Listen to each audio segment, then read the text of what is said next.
Evan Gershkovich is a reporter for the Wall Street Journal, worked in Russia, was very experienced in that area, was simply doing his job, and 15 months ago was arrested for simply doing his job by the Vladimir Putin regime in Russia.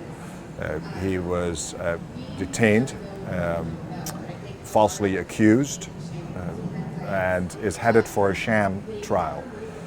He's been incarcerated for 15 months now. The circumstances of that incarceration are not good. A prison in Moscow that was built to instill a feeling of loneliness for dissidents. He is in his cell 23 hours a day, gets let out 1 hour for some exercise. He stays busy, and we reportedly hear he is resilient. He's reading books in Russia. He is very devoted to explaining Russia to the world, and had been a prolific reporter, an excellent reporter on that topic, and with some really superb pieces that foreshadowed some of the things that have happened in Russia on the global stage in the past year. Evan has been the subject of an unprecedented campaign staged by the Wall Street Journal and Dow Jones and many supporters to secure his release. And that basically started on day one. First and foremost, grassroots from his colleagues in the Wall Street Journal newsroom, flanked by a team of lawyers that we have internally, a team of external lawyers, the help of the US government and allied governments trying to secure his release. And that is a very precarious effort that is still ongoing. We believe that there will be a trial next week that will take place in secret because of the nature of the false charges.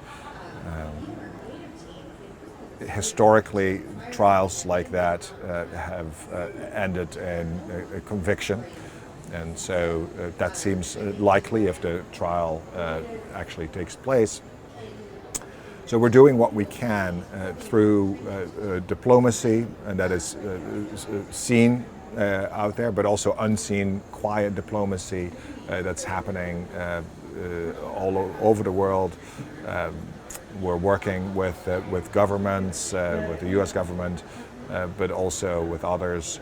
And what we're doing at the Journal mainly is to put a spotlight on his plight, making sure that everyone is aware that there's an all-out assault taking place on free press, that Evan is at the forefront of that fight and is on the receiving end of that assault.